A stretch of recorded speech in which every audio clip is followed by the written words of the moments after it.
Saludamos a los televidentes, radioyentes e internautas que están en sintonía, como siempre lo digo, por la gracia de Dios, aquí en Advenimiento TV y Radio Advenimiento. Es domingo 19 de febrero y para nosotros es un placer llegar hasta sus hogares con otro estudio más de la lección de la escuela sabática. Donde quiera se encuentren, les agradecemos mucho el que sean parte de nosotros. También dando a conocer lo que la semana pasada estuve promoviendo de ya el proyecto médico misionero en su parte legal que ha dado inicio ya en Colombia.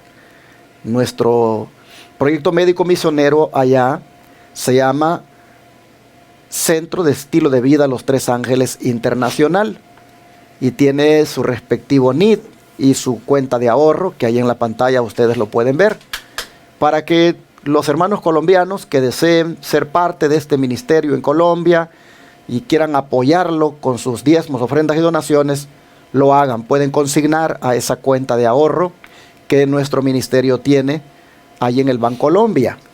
Todos los que aporten allí estarán haciendo realidad el proyecto médico misionero que levantaremos más adelante en la vereda Palermo, en el municipio Río Sucio, en el departamento de Caldas. Damos gracias a Dios que algunos hermanitos ya están colocando ahí donaciones, diezmos u ofrendas en esa cuenta, y estoy haciendo el llamado para que los hermanos en Colombia se unan a nosotros y hagamos realidad este proyecto médico misionero que atenderá a los enfermos gratuitamente, como lo hacemos acá en Estados Unidos, en Shepherd, Texas. También pido sus oraciones para que en México podamos concretar los trámites de tal manera que, al igual que Colombia, estemos ya debidamente legalizados, incluso con su cuenta bancaria, para que podamos también empezar a captar recursos y hacer realidad nuestro proyecto allá en Yucatán. Así, hermanos y hermanas, dejo estos proyectos médicos misioneros en estos dos países y sigo animando para que el que tenemos aquí en Estados Unidos no pare de hacer la obra como es el que está en Shepherd, y también el proyecto evangelístico de proclamación las 24 horas del día y los 7 días de la semana del mensaje de los tres ángeles por radio y televisión. Así, hermanos y hermanas, también en la pantalla está las maneras de cómo apoyar esta obra. Ustedes saben que siempre, antes de proceder al estudio de la lección, yo hablo de los proyectos médicos misioneros. Aquí tenemos también que enfatizar la obra misionera y tengo que invitar a ustedes a que apoyen con sus oraciones y con recursos. Por eso está en la pantalla las maneras de cómo apoyar. Todos los días el Señor toca corazones de hermanos, hermanas que dicen: aquí está mi diezmo, mi ofrenda o mi donación especial, para que avancen con esos proyectos. Ya ustedes me han escuchado que son $54,000 mensuales los que se necesitan para pagar los 4 canales de televisión rentados y la radio que predican las 24 horas del día y los 7 días de la semana. Y aparte de eso, el otro gasto o inversión que se hace en las personas que llegan a Shepherd a atenderse gratuitamente con los remedios naturales de Dios. Gracias de antemano a los que este día se unan a nosotros y digan: aquí estoy aportando, apoyando la obra de Dios que ustedes hacen, y toman nota. El número para comunicarse con este servidor es el 214-881-4029 o el WhatsApp +1 214-881-4029 para darle detalles de cómo usted puede aportar estas ofrendas, estos diezmos, estas donaciones que harán posible la predicación del mensaje de los tres ángeles, como siempre lo hemos hecho por los medios de comunicación. Este día vamos a estudiar la lección con mi hermano Javier Saltos, quien está aquí para acompañarme y también para saludarles. ¿Cómo está, Javier? Pastor, Dios le bendiga. Gracias por la invitación nuevamente. Es un gusto para mí estar aquí con usted y también con nuestros hermanos que nos acompañan en las diferentes plataformas, ya sea la televisión, el YouTube o la radio. Dios les bendiga y un saludo a la distancia. Amén. Bueno, hermanos, hoy creo que es el momento para orar, pedir a Dios sabiduría para el estudio de la lección. Así que, Javier, por favor, ¿quieres orar? Amén. Padre celestial, que mora y reinas en los cielos, amén. Alabado, glorificado y exaltado sea su nombre, Señor. Querido Dios, le damos gracias por la oportunidad de despertar un día más. Gracias por ese gran amor que usted nos tiene a cada uno de nosotros. Querido Padre celestial, ahora queremos abrir su palabra para poder, Señor, estudiarla, pero no queremos abrirla sin la dirección suya. Queremos pedir su dirección a través de su Espíritu Santo, no tan solo a nosotros, sino también a aquellos que van a oír y que estén estudiando esta escuela sabática. Querido Dios, bendíganos a través de su palabra. Bendiga a todos nuestros oyentes y amigos que nos acompañan. En el nombre de Jesús. Amén, amén. El título de la lección para esta semana es Clavado en su cruz. Y vamos a estudiar sobre la ley ceremonial. La ley ceremonial es aquella que tiene que ver con los ritos, y valga la redundancia, y ceremonias que se hacían en el santuario. Allá en el pueblo de Israel, Dios estipuló que se estableciera una serie de ritos y ceremonias que tenían un objetivo de apuntar a la obra que Cristo vendría a hacer por nosotros. Pero esa ley ceremonial, si ustedes ven, no se sigue practicando, no se sigue observando. ¿Qué pasó con ella? Bueno, la lección dice, bajo el título Clavado en su cruz, que esa ley es la que quedó clavada en la cruz. Pero vamos a entrar en detalles, porque vean cómo Pablo lo dice, según el versículo de memoria, hermano Saltos. Bien, pastor, Colosenses capítulo 2, versículo 14, es el texto de memoria para esta semana. Pablo dice ahí lo siguiente: anulando el acta de los decretos que había contra nosotros, que nos era contraria, quitándola de en medio y clavándola en la cruz. Hermanos, aquí vemos como Pablo, ¿verdad?, está hablando a los colosenses y está diciendo, anulando el acta de decretos que había contra nosotros. ¿Qué acta de decretos había contra nosotros? Es lo que vamos a estudiar esta semana y lo que vamos a ver. Que nos era contraria y quitándola de en medio y clavándola en la cruz. ¿Cuál ley fue la que Jesús clavó en la cruz? ¿Qué es lo que Jesús clavó en la cruz? Es lo que estaremos estudiando esta semana. Llama la atención que el don de profecía se une para decirnos de antemano que la ley de los 10 mandamientos vive y vivirá por los siglos eternos. Amén. Y que la necesidad de las ceremonias de sacrificios y ofrendas cesaron cuando el símbolo y la realidad simbolizada, es decir, tipo y antitipo, se encontraron en la muerte de Cristo. En Él, o sea, en Cristo, la sombra llegó hasta la sustancia. El Cordero de Dios fue la ofrenda completa y perfecta. Amén. De acuerdo a este comentario de la mensajera del Señor Elena White, del tomo 6, página 1115 y 1116, definitivamente que la que quedó clavada en la cruz es la ley ceremonial. Amén. La que tenía que ver con los ritos, la que tenía que ver con los sacrificios que se hacían en el santuario. Todas estas cosas, dice, cesaron cuando se encontraron con la realidad simbolizada.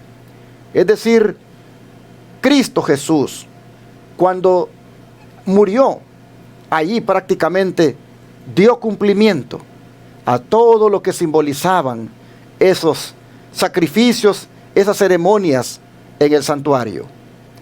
Prácticamente esto que era una sombra, dice, llegó hasta la sustancia cuando Jesús murió en la cruz. De esta manera el don de profecía, como dije de antemano, se adelanta en el desarrollo de la lección para decirnos el acta de los decretos que quedó clavada en la cruz es todo lo que tenía que ver con la ley ceremonial. Amén. De manera que aquí estamos hablando de otra ley, porque la semana pasada con el pastor Joselito estuvimos hablando de la ley moral, la ley de los 10 mandamientos. Anteriormente con el hermano Carmelo también estuvimos hablando de esta ley. Con los jóvenes anteriormente del hermano Carmelo ya estábamos hablando de esa ley. Pero hoy resulta que vamos a hablar de esta otra ley. Esto es importante entenderlo porque muchas veces, si no entendemos de qué ley está hablando el texto bíblico que leemos, vamos a aplicar mal o vamos a interpretar mal. Y vamos a estar diciendo que la que ha quedado clavada en la cruz es la ley moral, la de los 10 mandamientos, cuando es la ceremonial. Hay que definir bien ¿De qué ley está hablando el pasaje cuando nosotros leemos que pues ya no vale o que fue clavada en la cruz? Aquí esta otra ley es la ley ceremonial, la que quedó clavada, y vamos a dedicar esta semana tiempo. Ya entrando en detalles, hoy domingo, bajo este subtema, otra ley, ¿cómo describe nuevamente, hermano Javier, la Biblia una ley que nos era contraria y que fue clavada en la cruz? De una vez, ¿qué te parece si, como ya leíste el versículo 14 de Colosenses 2, te vas a Efesios 2:15? Ok.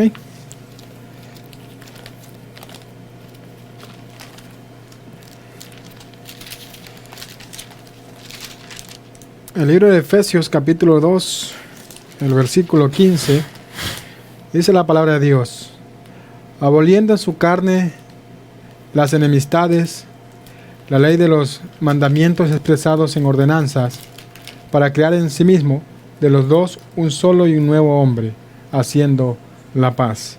Aquí Pablo vuelve a enfatizar, ¿verdad?, que lo que Jesús abolió en la cruz no fue la ley de los 10 mandamientos, sino fue la ley ceremonial.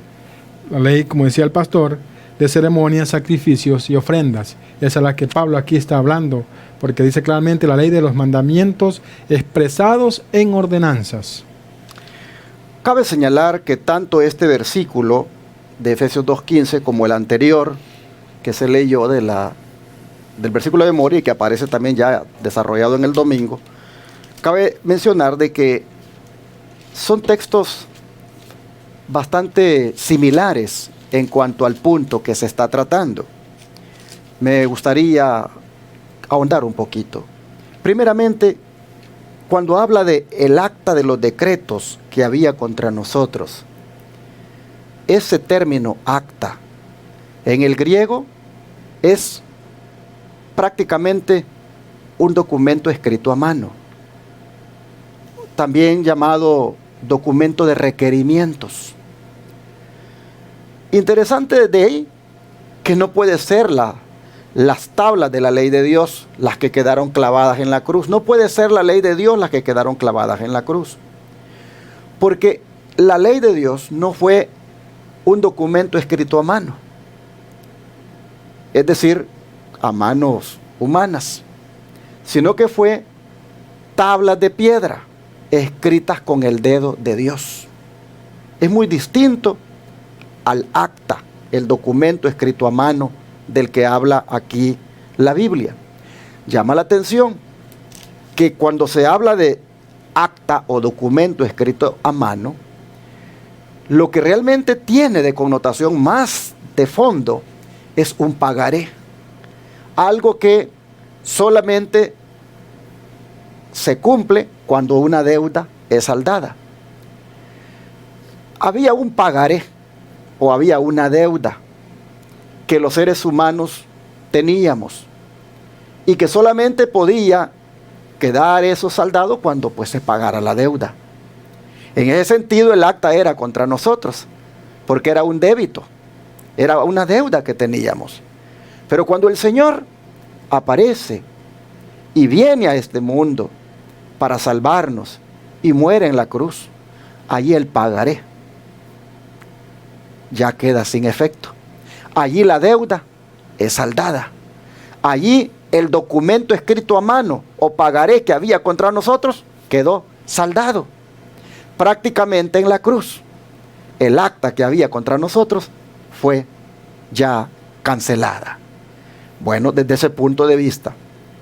Pero si buscamos ya más en la parte, digamos, así teológica, encontramos que todo lo que tenía que ver con las leyes ceremoniales era también, en cierta manera, un acta o un documento escrito que era como la deuda que cada vez que el pecador venía y traía un animalito inocente y lo traía y pues saldaba la deuda, ¿verdad?, poniendo aquel animalito como su sustituto y éste moría en su lugar, cada vez en cierta manera esa deuda, él pues la cancelaba, pero había que necesariamente matar un animalito inocente.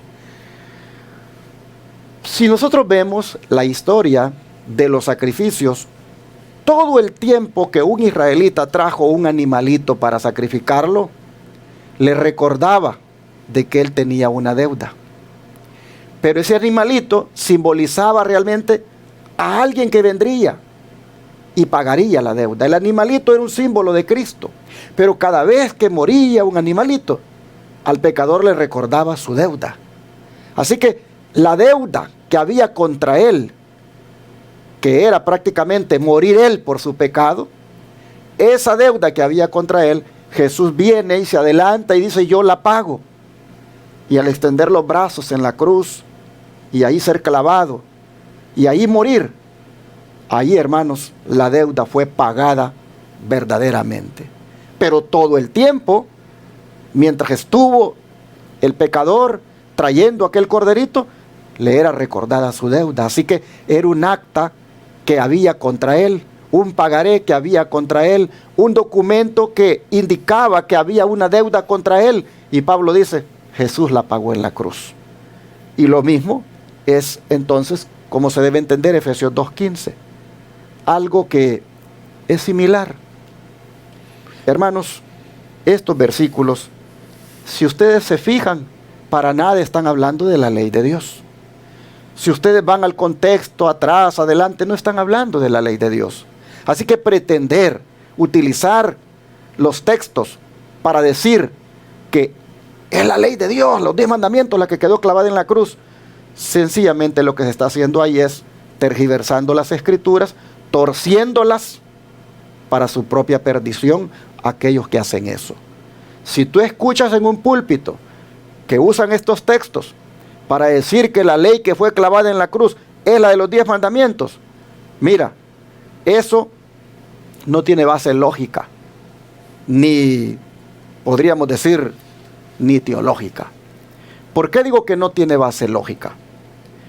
Mira, ¿cómo va Jesús a clavar en la cruz aquello que él mismo dijo: yo no he venido a abolir o a anular, sino que he venido a cumplir? ¿Cómo va a venir a clavar él eso que él dijo que no había venido a abolirla?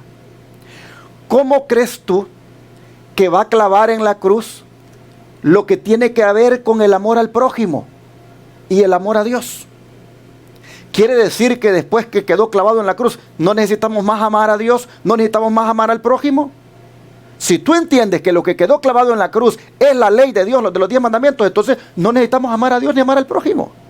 Pero tú me dirías: pero pastor, claro que debemos. Entonces no quedó clavado. No quedó clavado en la cruz, porque seguimos creyendo que hay que amar a Dios y que amar al prójimo. Por eso te digo, no tiene base lógica cuando pensamos que es la ley de Dios la que quedó abolida allí. Y así Pablo se estaría contradiciendo cuando él mismo dijo de que la ley es santa y el mandamiento santo, justo y bueno. ¿Cómo el Pablo que dijo eso va a decir quedó clavada en la cruz? Entonces no tiene base lógica ni teológica, porque ahí lo que realmente se constituyó fue el perdón de nuestros pecados. Entonces, hermanos, muchos no entienden estos textos, y los ministros, lamentablemente, tuercen las escrituras para su propia perdición y arrastran a las ovejas a su perdición al decir estos textos: esto se refiere a la ley de los 10 mandamientos. No, hermanos, si quedó clavado en la cruz la ley de Dios, entonces matemos, robemos, adulteremos, hagamos lo que querramos, violemos los mandamientos, porque al fin y al cabo eso ya quedó abolido. Pero tú dirás: no, esas cosas son malas. Entonces, ¿qué es lo que quedó clavado en la cruz? Ese es el tema de esta semana. Y ya lo dijo el don profético: lo que quedó clavado en la cruz fue la ley ceremonial. Y bueno, Javier, puesto que los principios de los 10 mandamientos existían en la perfección del Edén, ¿cómo sabemos que esta descripción que acabamos de leer de Colosenses y Efesios no puede referirse a esa ley según Génesis 1:31? Okay. Dice la palabra de Dios, Génesis 1:31, dice: y vio Dios todo lo que había hecho, y aquí que era bueno en gran manera, y fue la tarde y la mañana del día sexto. Hermano, aquí Génesis nos está hablando claramente de que todo lo que Dios hizo era bueno en gran manera, incluido el día de reposo, el día sábado, que aquel que forma parte de los 10 mandamientos de la ley moral, ¿verdad? Entonces Dios aquí nos está dando bien claro de que todo lo que Él hizo fue perfecto. Así que los 10 mandamientos fueron escritos por el mismo dedo de Dios, allá en el monte Sinaí. Y esa ley no puede ser abolida, como ya explicó el pastor hace unos minutos atrás, de que si hubiera sido abolida, pues podemos robar y hacer lo que queramos. Entonces no está bien. Así que esa ley no fue abolida, la que fue abolida fue la ley ceremonial. No falta quien diga, pero Pablo dice, aboliendo en su carne las enemistades, la ley de los mandamientos expresados en ordenanzas. Porque como ven, la ley de los mandamientos expresados en ordenanzas, dice, se refiere a los 10 mandamientos de la ley de Dios. No, claro que no, porque las ordenanzas y decretos de la ley ceremonial, precisamente se referían así también, como mandatos de Dios, pero no está hablando, repito, de la santa ley de Dios. Si ustedes se van allí más a fondo, van a encontrar que ahí lo que está de por medio es el asunto de la circuncisión. Y la circuncisión era otro de los requerimientos de la ley ceremonial, que para poder ser parte de Israel, para poder tener la ciudadanía de Israel, para ser parte del Israel literal, el pueblo elegido de Dios de aquel tiempo, había que circuncidarse. Entonces eso no está más vigente, es lo que está diciendo Pablo en el fondo de estos textos. Bueno, ¿cuáles son algunas de las cosas específicas contenidas en esta ley de ordenanzas que hemos leído, según los versículos 16 y 21 de aquí de Colosenses 2? Dice la palabra de Dios: por tanto nadie os juzgue en comida o en bebida, o en cuanto a días de fiesta, luna nueva o días de reposo, tales como no manejes, ni gustes, ni aun toques. Muchos podríamos pensar que aquí Pablo está hablando del sábado o de las comidas, que podemos comer todo lo que queramos, pero Pablo no está hablando de eso. Aquí el día de reposo que está hablando Pablo son esos días que se celebraban por mandato, ¿verdad? Que podían caer cualquier día de la semana. Por eso ahí dice claramente, ni en fiesta, luna nueva o días de reposo. No dice el día de reposo, dice días de reposo. Un detalle muy importante que debemos prestar atención. Y mucho menos está hablando de que podemos comer y beber lo que queramos. No está hablando de eso Pablo. Por eso dice aquí Pablo, versículo 21, tales como no manejes, ni gustes, ni aun toques. Hermanos, los judíos habían sido expertos en hacer de los 10 mandamientos muchos más mandamientos, poner otras cosas que no tenían nada que ver con las cosas de Dios. El comentario bíblico lo expresa de esa manera, que ellos habían puesto más requerimientos que Dios no había mandado. ¿Están entonces, hermanos, pregunta la lección, estos días de reposo y otras leyes relacionadas con la ley moral original dada en la creación, o son una sombra de un acontecimiento que vendría en el futuro después que fueron dadas? Según el versículo 17, ¿a quién apuntaba todo eso?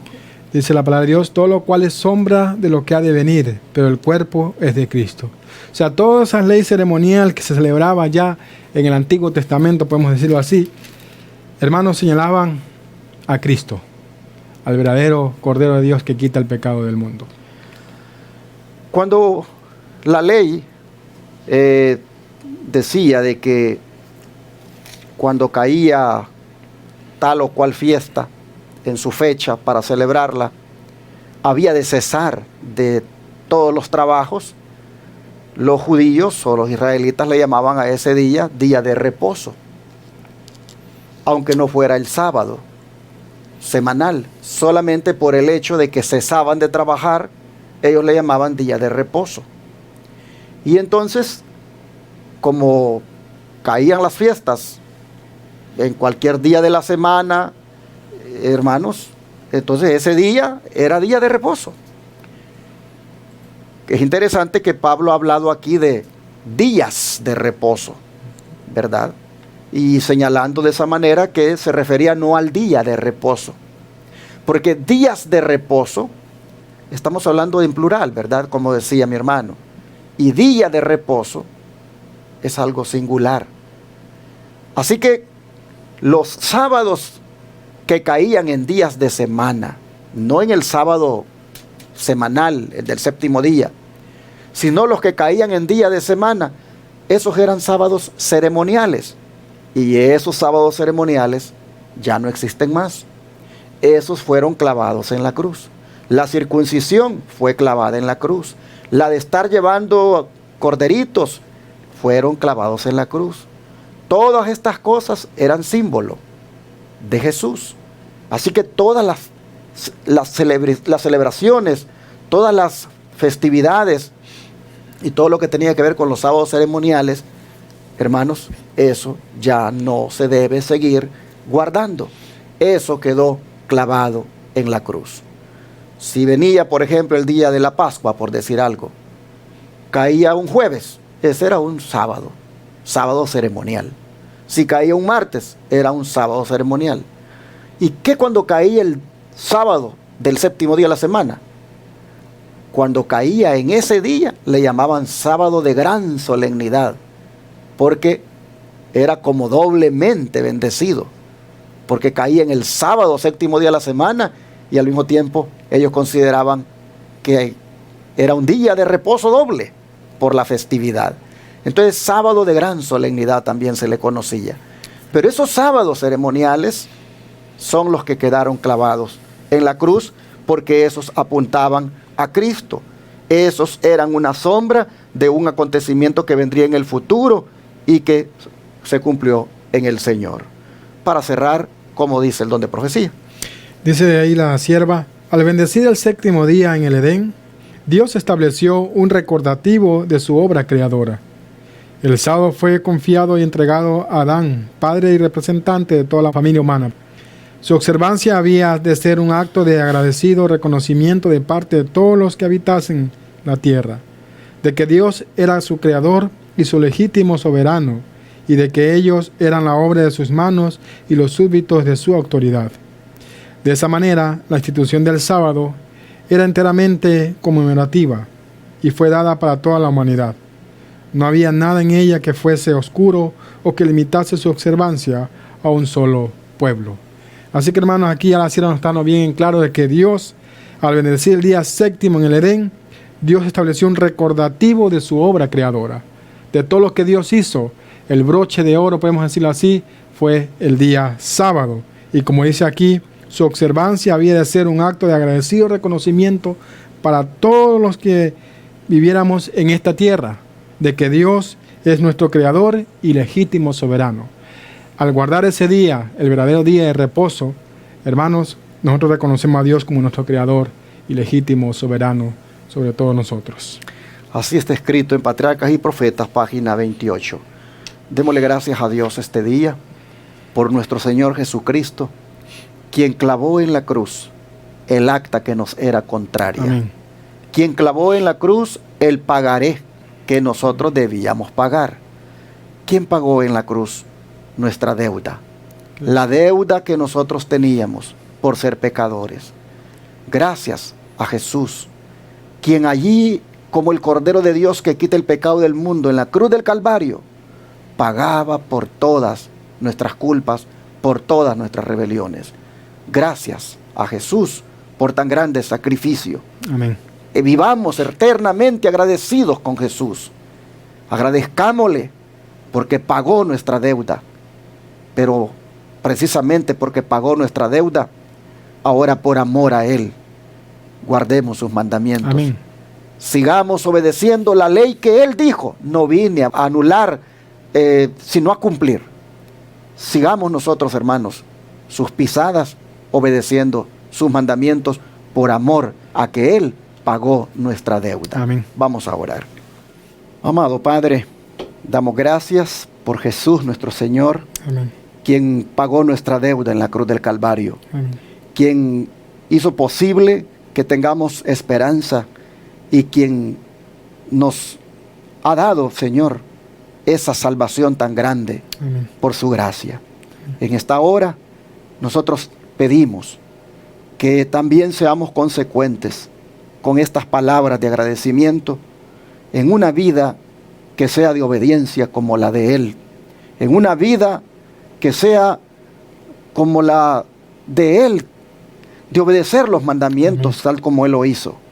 Padre, pedimos que el amor nos mueva a obedecer a nuestro Señor Jesucristo en todo lo que Él ha mandado. Amén. Y pedimos para que su sábado, que no fue clavado en la cruz, su sábado que sigue siendo válido y sus mandamientos que siguen siendo válidos, nosotros los sigamos obedeciendo tal como Él lo hizo. Amén. Lo pedimos en el nombre de Jesús. Amén. Amén.